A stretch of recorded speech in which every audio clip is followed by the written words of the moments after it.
Hello student, welcome to saffron English medium school. आज हम पढ़ेंगे कक्षा 2 विषय हिंदी काव्य 15 कोयल। मीठी वाणी सबको अच्छी लगती है। जब कोयल आम के पेड़ पर बैठकर मीठा गीत गाती है तब उसकी कू सबको सीख देती है कि हमको भी मीठी वाणी बोलनी चाहिए। इस कविता में किसकी बात की गई है? तो इस कविता में कोयल की बात की गई है। और जब वो अपनी मीठी आवाज़ में कू कू बोलती है तो वो सबके मन को कैसे पाती है और कैसे मीठी बोली बोलती है, वो हमें इस कविता के द्वारा बताया गया है। और हमें कहा गया है कि हमें भी कोयल के जैसे मीठी वाणी बोलनी चाहिए। डाल हिलाकर आम बुलाता तब कोयल आती है, नहीं चाहिए इसको तबला, नहीं चाहिए हारमोनियम, छिपकर पत्तों में यह तो गीत नया गाती है। चिक चिक मत करना रे निक्की, चिक चिक मत करना रे निक्की, भौंक न रोजी रानी, गाता एक सुना करते हैं सबको उसकी बानी। आम लगेंगे इसलिए यह गाती मंगल गाना, आम मिलेंगे सबको इसको नहीं एक भी खाना। सबके सुख के लिए बेचारी उड़ उड़ कर जाती है, आम बुलाता है तब कोयल आम काम छोड़कर आती है। इसका एक जो हमारी कविता है उसमें किसकी बात की गई है? इस कविता में हमें कोयल की बात की गई है कि जब पेड़ों पर आम लगते हैं तो आम कैसे उसे डाल हिलाकर आम उसे क्या करता है, आम उसे बुलाता है। यानी कि डाल यानी टहलियाँ जो होती है, जो पेड़ की टहलियाँ होती है, वो आम जब आता है तो उसे आम जो है वो टहलियों को हिलाता है और कोयल को वहाँ पर बुलाता है। नहीं चाहिए इसको तबला, कोयल को क्या चाहिए? तो कोयल हमेशा उसकी आवाज़ कैसी होती है? मीठी होती है। तो उसको क्या नहीं चाहिए होता है? तो उसे जो वो अपनी मीठी वाणी से बोलती है तो उसे तबला नहीं चाहिए। नहीं चाहिए हारमोनियम, यानी कि एक बाजा जो होता है तबले के जैसा ही एक दूसरा जो बाजा होते हैं उसे हम कहेंगे हारमोनियम। तो कोयल को क्या चाहिए? तो कोयल जब गाती है तो उसको नहीं तबला चाहिए होता है, नहीं हारमोनियम चाहिए होता। छिप छिप कर पत्तों में यह तो गीत नया गाती है। कोयल क्या करती है? तो जो कोयल होती है वो पत्तों में छिप जाती है और वहाँ से छिपते हुए नया गीत गाती है। चिक चिक मत करना रे निकी, क्या कहा है कि तुम बीच में मत बोलना निकी, भौंक न रोजी रानी। और रोजी कौन है? तो एक कुत्ता है, उसे क्या कहा है कि तुम भौंकना मत। जब कोयल गाती है तो तुम बीच में चिक चिक मत करना और तुम भौंकना मत। गाना एक सुना करते हैं सबको उसकी बानी, गाता एक सुना करते हैं सबको उसकी बानी। वो क्या करती है? तो एक दूसरा गीत सुनाती है और सबकी मीठी बानी यानी कि सबको अपनी मीठी बोली से उनका मन मोह लेती है। आप लगेंगे इसलिए यह गाती मंगल गाना, क्या कब वो मंगल गाना गाती है? तो जब आम लगते हैं तब वो जो कोयल है वो मंगल गाना गाती है। आम लगने पर क्या होता है? तो वो सबसे मधुर मंगल गीत है वो गाती है। आम मिलेंगे सबको इसका नहीं एक भी खाना, वो किसके लिए? तो वो दूसरों के लिए खाना। जब आम लगते हैं सबको आम मिलेगा ऐसा मंगल गाना गाती है, पर उसको एक भी आम खाना होता नहीं है। सबके सुख के लिए बेचारी उड़ उड़ जाती है। वो क्या करती है? तो जो कोयल होती है वो दूसरों के सुख के लिए बेचारी यहाँ से वहाँ उड़कर जाती है।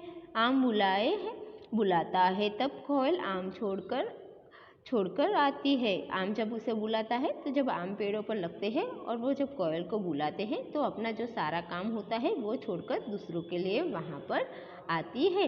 तो कोयल कैसी होती है? तो कोयल एकदम मधुर और मीठी आवाज़ वाली होती है, उसकी वाणी है वो सबको मीठी वाणी बोलने के लिए प्रेरित करती है। और जब आम उसे बुलाता है तो वो अपना सारा काम दूसरों के लिए छोड़कर वहाँ पर चली आती है। तो इस काव्य में हमें क्या बताया गया है कि कोयल कितनी अच्छी होती है और वो क्या करती है? जब आम आता है और उसको बुलाता है तो वो कैसे आती है और कैसे मंगल गाना गाती है, वो हमें इस कविता के द्वारा बताया गया है। अब हम आगे पढ़ेंगे हमारे शब्द के अर्थ। इस काव्य में हमें कुछ ऐसे शब्द हैं जिसके अर्थ हम यहाँ पर पढ़ेंगे। तो डाल का अर्थ होगा टहलनी, हारमोनियम का अर्थ होगा एक बाजा, बानी का अर्थ होगा बोली, मंगल तो भलाई, तो ये जो हमारे शब्द के अर्थ है वो हम यहाँ पर पूरे होते हैं। अब आगे हम पढ़ेंगे हमारा अभ्यास। अभ्यास में सबसे पहले क्या आएगा? तो अभ्यास में सबसे पहले आएगा हमारा पाठ से। पाठ में क्या है? तो उसमें है मौखिक। क, डाल कौन हिलाता है? तो क पहला प्रश्न हमें क्या पूछा गया है कि डाल कौन हिलाता है? तो उसका उत्तर आएगा कि डाल आम हिलाता है। डाल को कौन हिलाता है? तो जो पेड़ों पर आम लगते हैं तब वो आम डाल को हिलाते, टहनियों को हिलाते हैं। आम किसे बुलाता है? तो उसका उत्तर आएगा कि आम कोयल को बुलाता है। जब वसंत ऋतु होती है तब आम जब पेड़ों पर लगते हैं तो वो आम क्या करते हैं? तो वो जो आम है वो कोयल को हिलकर बुलाते हैं। अब हम पढ़ेंगे लिखित। प्रश्न नंबर 1, इन प्रश्नों के उत्तर लिखिए। यहाँ पर हमें क्या करना है? तो यहाँ पर भी हमें प्रश्नों के उत्तर लिखने हैं। क, कोयल किसके बुलाने पर आती है? तो उसका उत्तर आएगा कि कोयल आम के बुलाने पर आती है। कोयल कब आती है? तो जब आम आते हैं तब वो आम कोयल को बुलाते हैं, तब कोयल आती है। वह कहाँ रहकर गीत गाती है? तो उसका उत्तर आएगा कि वह पत्तों में रहकर गीत गाती है। क्या आएगा उत्तर? कि वो कोयल जो होती है वो पत्तों में रहकर, छिपकर वहाँ पर रहकर गीत गाती है। ग, कोयल मंगल गीत क्यों गाती है? तो कोयल मंगल गीत आम लगते हैं इसलिए गाती है। कब गाती है कोयल? तो जब कोयल पेड़ों पर जब आम लगते हैं तब वो मंगल गीत गाती है। प्रश्न नंबर 2, सही उत्तर पर सही और गलत पर गलत का निशान लगाइए। यहाँ पर हमें क्या करना है बच्चों? तो हमें यहाँ पर एक प्रश्न पूछा गया है, उसके 3 उत्तर दिए गए हैं। उन उत्तरों में से आपको जो सही उत्तर लगता है उस पर आपको सही का निशान लगाना है। कोयल का मीठा स्वर किस ऋतु में सुनाई देता है? तो यहाँ पर क्या आएगा कि कोयल का मीठा जो स्वर है वो आपको किस ऋतु में सुनाई देता है? तो वसंत, वर्षा या शरद। तो इनमें से कौन सा आएगा? तो जो कोयल का मीठा स्वर है हमें वसंत ऋतु में सुनाई देता है, तो यहाँ पर आएगा हमारा वसंत। आम किस ऋतु का फल माना जाता है? तो उसका उत्तर आएगा वर्षा, वसंत या ग्रीष्म। तो यहाँ पर कौन सा ऋतु आएगी? या कौन सी ऋतु में आता है आम? तो वो है ग्रीष्म। तो सही उत्तर आएगा हमारा ग्रीष्म। गर्मियाँ जब आती है तब आम फल आता है। भारत में कुल कितनी ऋतुएं आती है? तो उसमें आएगा 2, 4 या 6। तो यहाँ पर आएगा 4 कि भारत में कुल 4 ऋतुएं आती है, तो यहाँ पर आएगा हमारा 4। अब हम पढ़ेंगे व्याकरण से। व्याकरण में आएगा श्रुत लेख के लिए शब्द, यानी कि सुंदर लेखन के लिए हमें यहाँ पे जो शब्द दिए गए वो हमें लिखने हैं।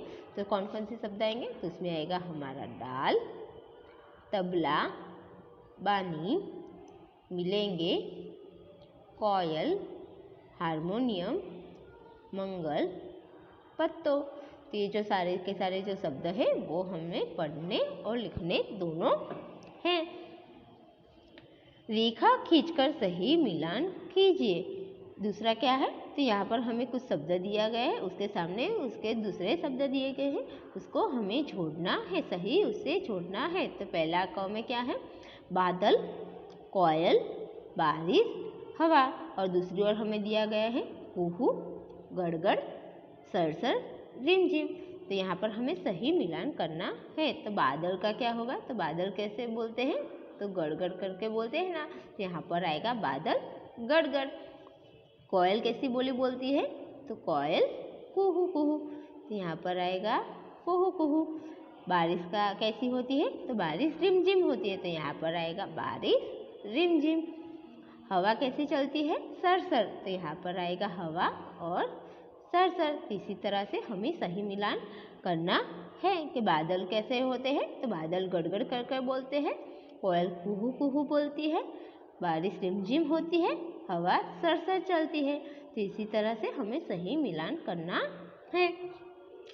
सही शब्द चुनकर खाली स्थान भरिए। यहाँ पर बच्चों आपको क्या करना है? तो यहाँ पर हमें जो शब्द दिए गए हैं वो शब्द हमें यहाँ जो खाली जगह दिया है, खाली स्थान दिया गया है, उसे सही स्थान पर लिखना है। तो कौन कौन से शब्द आएंगे? तो पहला है रुक रुक, छिप छिप कर, लिख लिख कर, उड़ उड़ कर, चुक चुक कर।